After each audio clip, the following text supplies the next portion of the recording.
Hey, good evening, everybody. This time I've got a GTW, another Athearn Genesis locomotive, GP40-2. This one's going to be a full build, starting from basically an out-of-the-box locomotive. You can see me right now just kind of stripping the thing down, getting ready.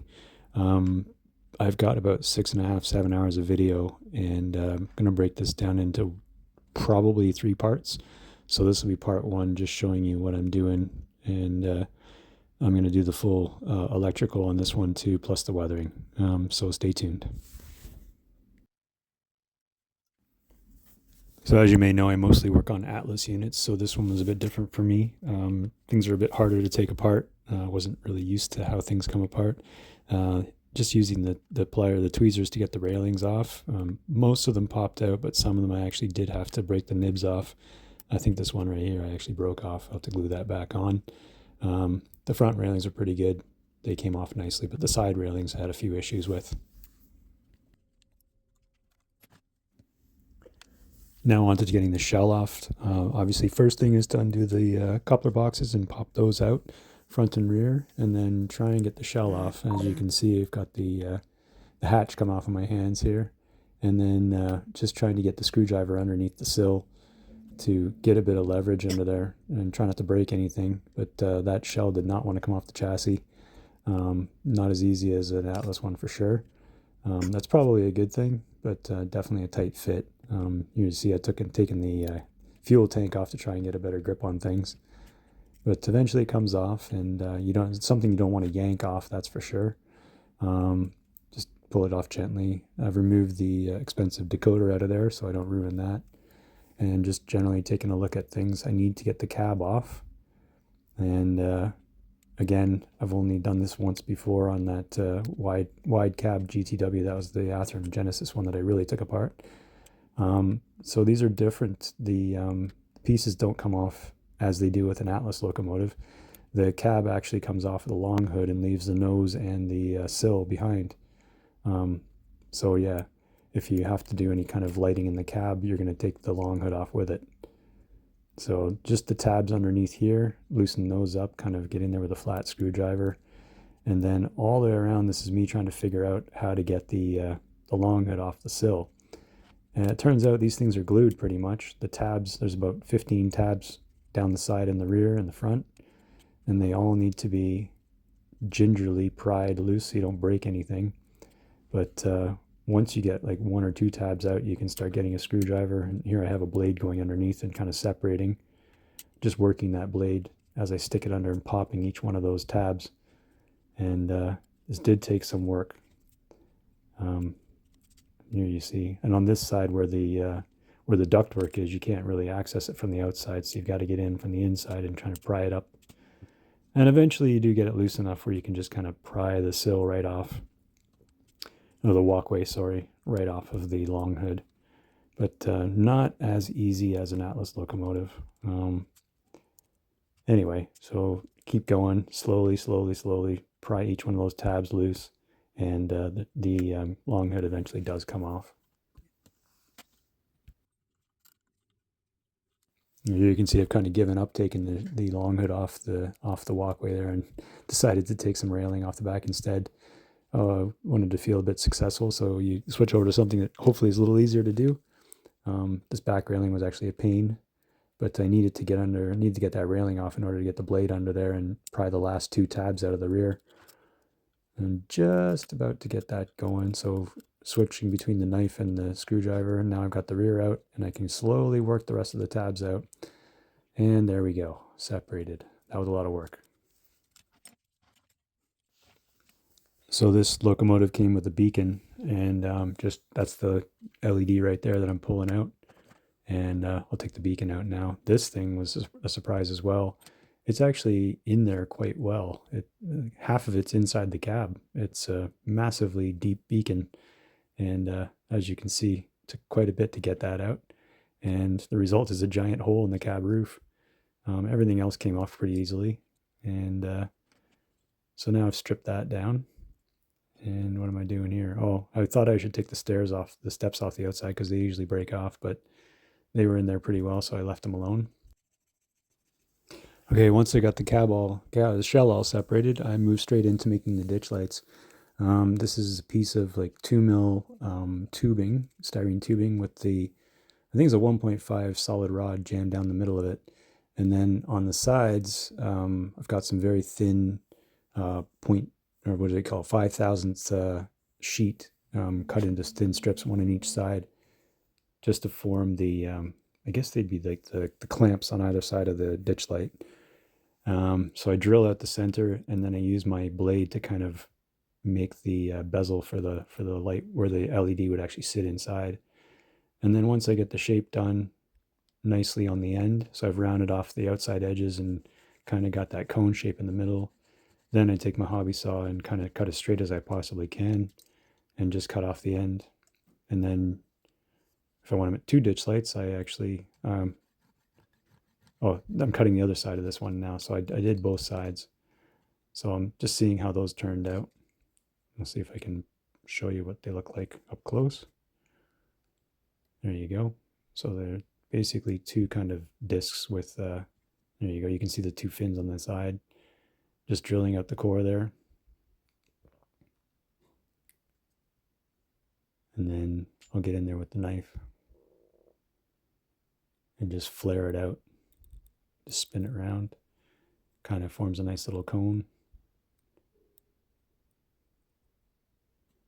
And then I think this is where I get the sand out. Yep, sanding stick out.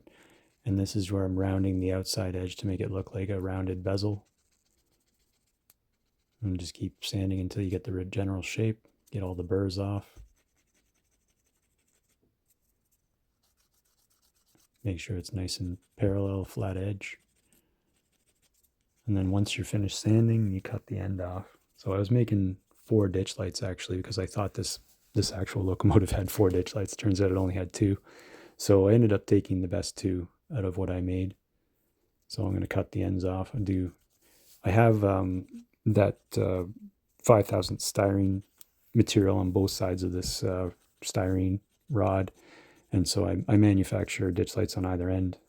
So this is the other end. I switched it around. And then I'll just cut them both off. So yeah, you pre-make the stock and then you can make as many ditch lights as you want. And this is one of those parts you want to paint before you install it. So basically what I'm doing here is just painting around the outside edge. One of these bezels happened to be like a bronzy color, a goldy color, and the other one was silver. So I'm painting one of each. Kind of a wonky locomotive, this one. Anyway, get the paint on there before you install it because it's a lot easier to paint kind of with it off than with it on. Another thing is you want to definitely paint the inside where the cone is. You want to paint that silver so it reflects the light out. So here I am preparing for the 2 ground lights. I've got my rounded file. So I'm filing out a half round notch on both sides, and this is where the lights are gonna, or the wires for the lights are gonna go up through the body and into the motherboard.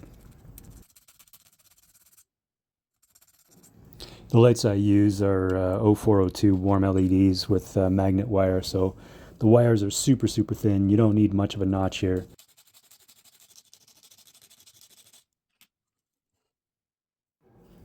So these are the LEDs I use. It's 0402 warm LEDs, 3 volts, and they come with magnet wire, which is super thin.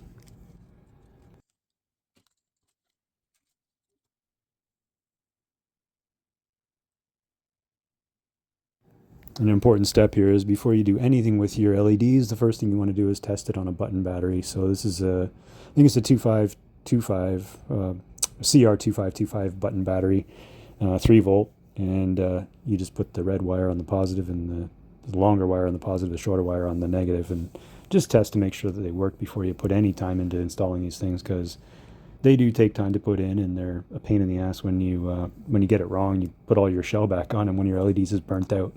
So I usually test my LEDs at every step of the process. Like after I glue them in here, I'll test them again, and after I do anything with them, I test them again. And you want them working all the way through the process, because you can ding them, bang them, rip the wires out. You can do all kinds of things.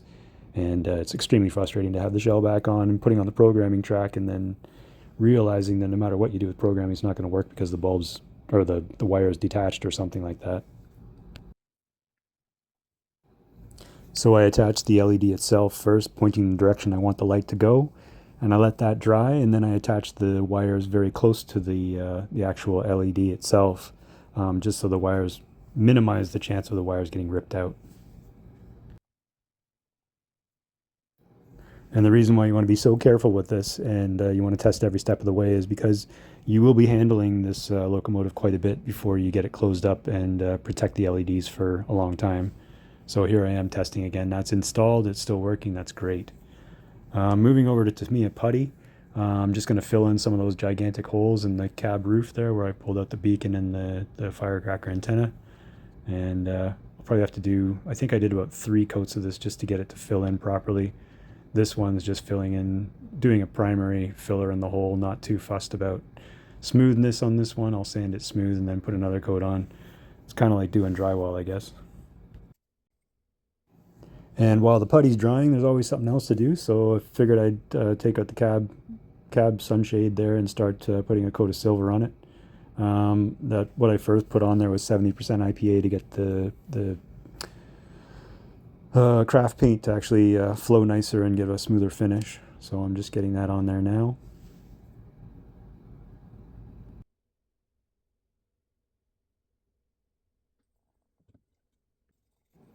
And this locomotive, like most modern locomotives, had their marker lights removed or plated over. This one had the plates put on top. So I'm just getting rid of the proud plastic on here. Very carefully try not to mark up the nose too much. As you can see, I'm using a sharp blade and being very careful just to pry off and basically get under the raised parts of the plastic and peel them off slowly, both sides. Kind of like, I guess, picking a booger maybe. Getting that out. And then I'm going to manufacture some plate covers to put on top of this and cover them up.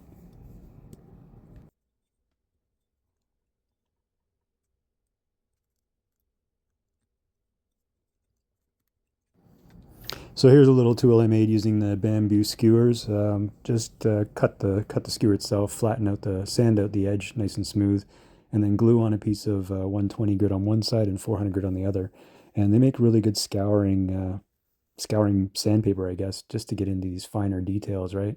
You don't want to be getting in there with a giant sanding stick. You want a tool that's kind of suited for the job. So this is a circular motion, just getting rid of all the flash and whatever's left over from cutting with the blade. And I'll eventually get those nice and smooth to the touch, and then I can safely put on the plates that I'll manufacture, and there'll be a nice flush finish. And I'm not too worried about any kind of scratches, like tiny scratches and a little bit of paint that comes off, because this locomotive is kind of a beast in real life anyway. So here's some 3mm rod that I'm using for my cover plates.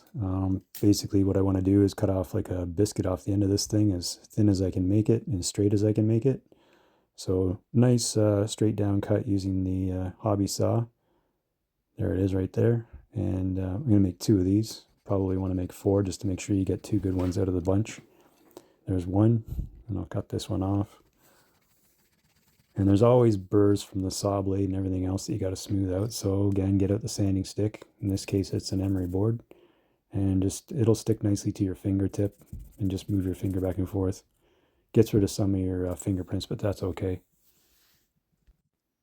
Okay, as with the ditch lights, helps to paint these things before you get them on the nose of the engine. Mixing a bit of my Pabio paints there. These are the really loose acrylic paint pens kind of deal. So I got a bit of pink and a bit of white in there. The primer on this locomotive was a pinky color, and the other one is kind of a rusty color. So right now I'm just trying to get as many coats of pink on there to kind of get it solid. And then the other one, I'm going to use a bit of brown, because this plate is actually very rusty in real life. Probably put on before the other one was put on, or they've definitely weathered. If they were put on at the same time, they've definitely weathered differently. So a little bit of glue here. I'm going to put the ditch lights on first. So this one I was using CA.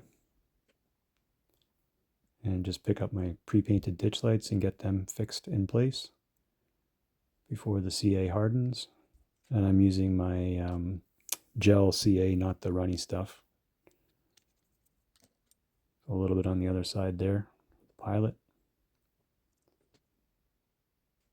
And I haven't drilled any holes through the pilot yet. I've drilled holes through the ditch lights for the wires to go through. And what I'll do is use those holes as a guide to drill through the pilot once the glue hardens. Okay, now I'm moving on to painting the door handles with some silver paint. Just waiting for those ditch lights to dry.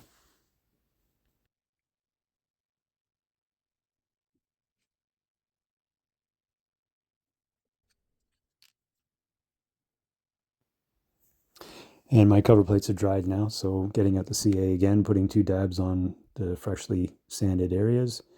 And I got the pink one on the right-hand side and then the rusty one on the left-hand side.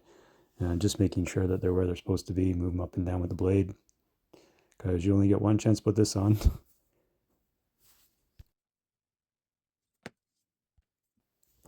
Back to the prototype, the brake handle is a shiny black paint, so I got the Tamiya out there. Just getting a coat on this one. And I'm using my fine brush so I don't get any paint on anything other than the handle. And now there are some black paint areas on the nose of this locomotive. I think there's about 3 of them. So I'm just going to kind of draw them out, outline them out, and then fill them in. And starting to do some of the details of the painting. I guess in an ideal world, you do all the electronics and then you do all the painting and then you do all the airbrushing. But you'll find out when building one of these locomotives that you kind of got to switch between all 3 of those disciplines 3 times over just to get this thing to completion. So when you've got an opportunity, right now I've got the cab kind of removed. It's easy to get into the nose area. Do all the details on the nose because it's only going to get harder to do later on.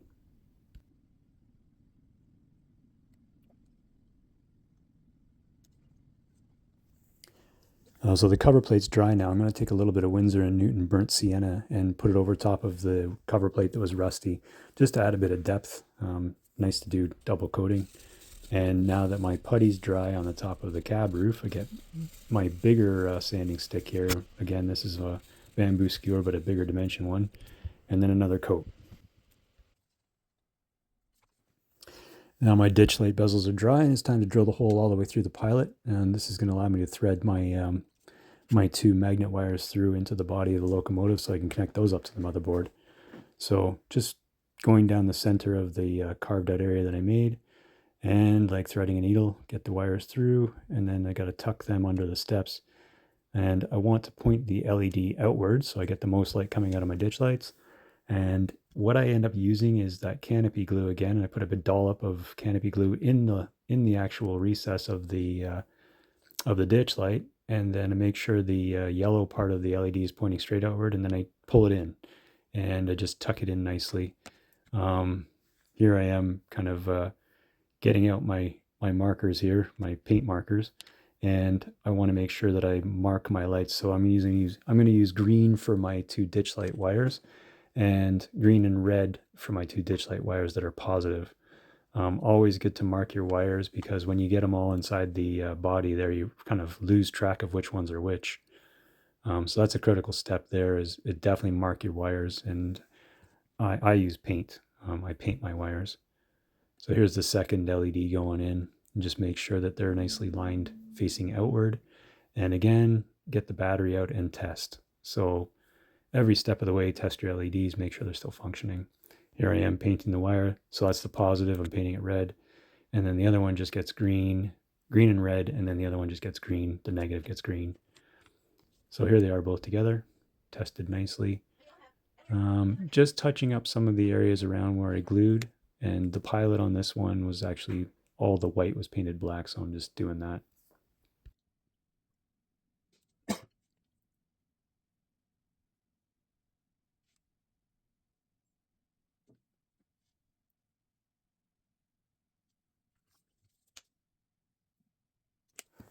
just using regular craft paint to do all this as well. So nothing expensive. I think these are about $2.50 a bottle. And I've had that bottle for 3 years. It just keeps going and going and going.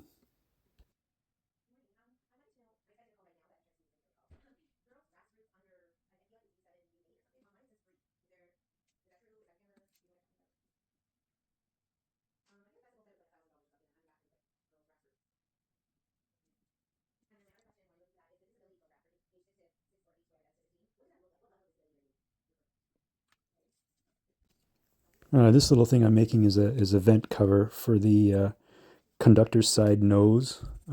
It's some kind of a vent. It could be a toilet vent. I don't know.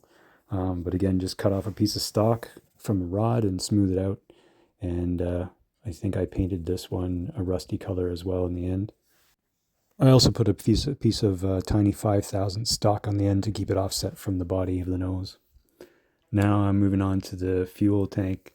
I have that off, so why not add some detail to it while it's off the body of the locomotive, off the chassis. So this is just my flicker of getting the paint or the kick-up spray onto the body of the fuel tank here. This is a Dan Arnold technique. I think I mentioned it last time. I used a toothpick instead of the straight edge that he uses because I can get a bit closer and get into finer areas and smaller areas. But practice, this takes a bit of practice to get used to. Otherwise, you're going to have giant blobs hitting the surface. But if you get the brush right, loaded properly with the right consistency, enough water and enough acrylic paint, you can get this to do some pretty fine dots, nice dots. And what you'll see me do, I guess, is I go a bit crazy on this, and I tidy it up with some black paint afterward if I wanna fine up the where the kick up spray should go.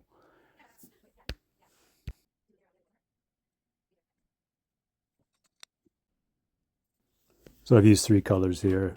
Started with that country twill, and then I went to a more rusty color, and now I'm finishing up with black, and the black there is meant to kind of tidy up where I cut too much splatter and kind of thin out the areas of where the spatter should go.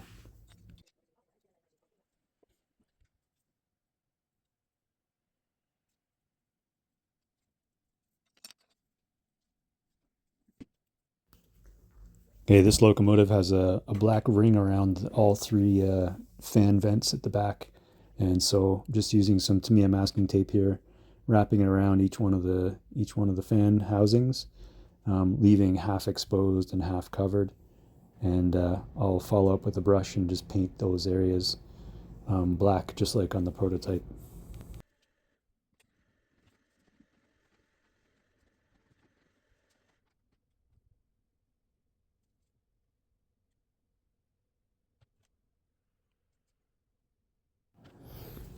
Couldn't really think of a faster way to do this. I guess I could have masked off the areas completely with masking tape and then use the airbrush, but I think the brush, using a fine brush with some nice black paint, nicely thinned out black paint, made this actually work a lot better than using the airbrush. You'll notice one of the grills are missing. That's fell off when I was taking the shell off. I keep all of my spare parts of these things, whatever comes off of these locomotives, I put them into an old phone box. They're really handy, like a cell phone box. They're really great for keeping things. I haven't lost anything yet, knock on wood. And anyway, that's where everything goes while I build a locomotive. So with the tape removed, I'm just going around and tidying up some of those edges, making sure they're nice and straight. And anything that I've over painted, I'll chip off with a toothpick and straighten that out.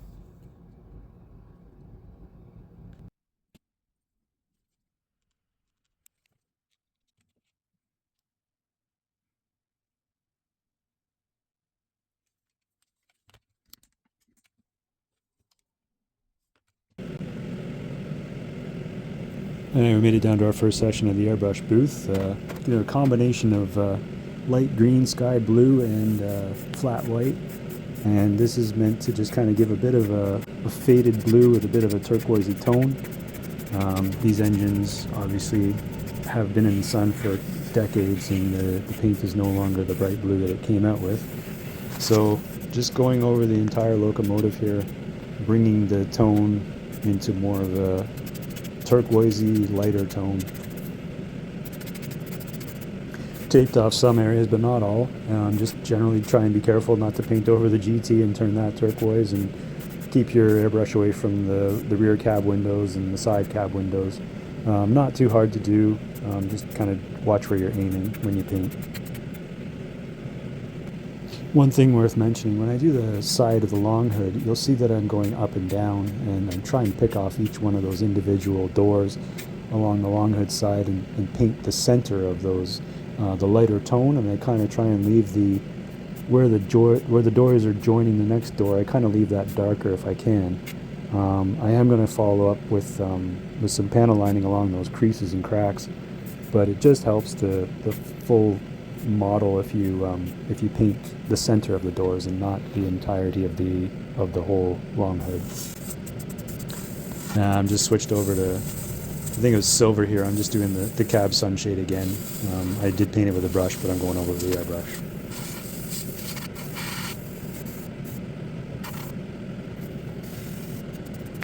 Oh man, here we go again. I got the rubber blackout again. Seems like I can't get away from it.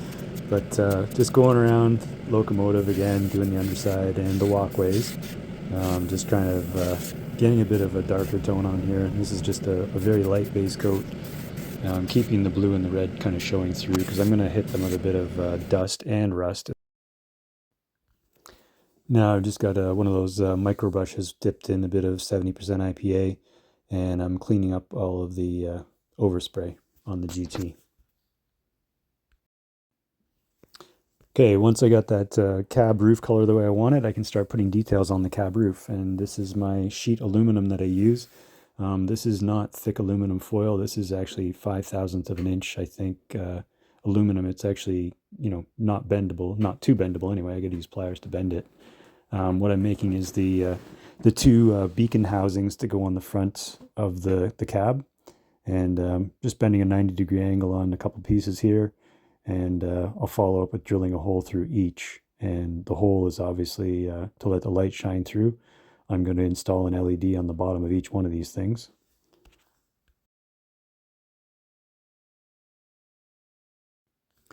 So you want to drill a pilot hole through these guys and then follow up with maybe a 0.8, 0.9 millimeter hole.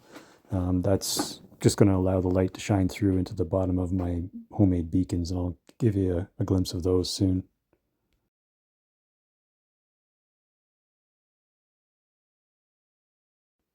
So that was the pilot hole done for each, and now I'm following up with the bigger hole and just making sure I'm reaming it out so there's no burrs left on it.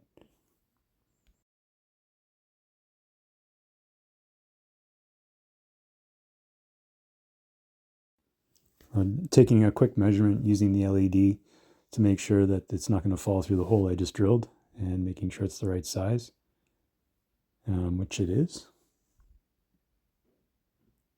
And now I'm just going to try and glue it on. I'm using CA right now. I'm just trying to get it to stick. And sometimes this is a real pain. Sometimes it just sticks instantly.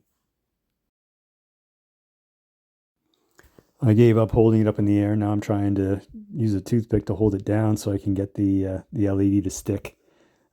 These things are really hard to handle because they're so small. Okay, the non-glorious part of this model build is sorting out the wires that are poking through now. So I've got two ground lights, two ditch lights. I've got a headlight, and I've got a cab light coming through the front here now. And just trying to sort out which light is which. Some of the paint that I painted on the wires had come off, so I had to use the battery to kind of test which ones are which. Just getting them threaded through. There's a nice little trough in the middle of the interior cab detail on these Athearn locomotives. If you can get all the wires to come through, you can just basically tape all the wires down that trough in the center, and they all come out nicely. But as you can see, it kind of looks like surgery. We got the double tweezers going, and it's you don't want to pull too tight because you could actually pull the wires out of the LED. Anyway, this is tedious at best. Threading the wires through those two front ditch lights and getting them to go through the steps, and then getting them out of the way of when you put the shell back on, you don't want these wires hanging anywhere near the spinning motor because they'll get wrapped up in there and rip out.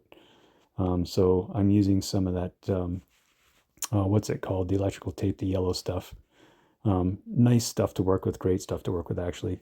You just cut off little tiny bits of it, and it sticks like crazy. And you can get it into the interior of the shell with the tweezers, and really, really sticks well and keeps it out of the way. And you're pretty much pretty confident that it's not going to get wrapped around any of the interior workings of the drive shaft.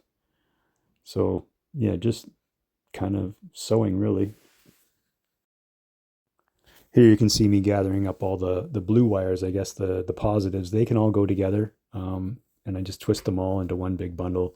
And I usually have a nice little blue feeder coming off the motherboard, and I use some shrink wrap once I solder those in to close off the connection and keep it protected from shorting out on anything metal inside the body.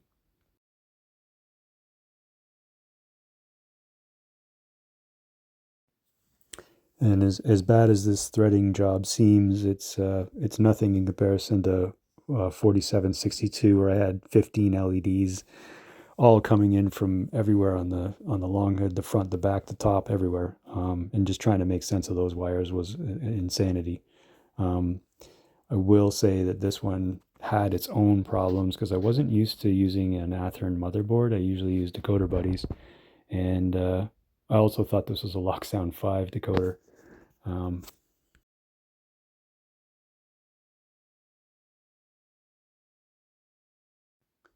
so while I was sorting out those wires in the interior, um, once the CA's now dried on those the beacon mounts outside the cab, and what I'm doing is putting on a nice big blob of canopy glue over top of the LEDs, and this is going to be covered up by some silver paint once that canopy glue dries. And the silver paint is meant to reflect all the light up through the hole and none of it coming down through the bottom where you don't want any light bleed, right? So this is the end of part one. Thanks for watching. I think I will have two more parts coming up.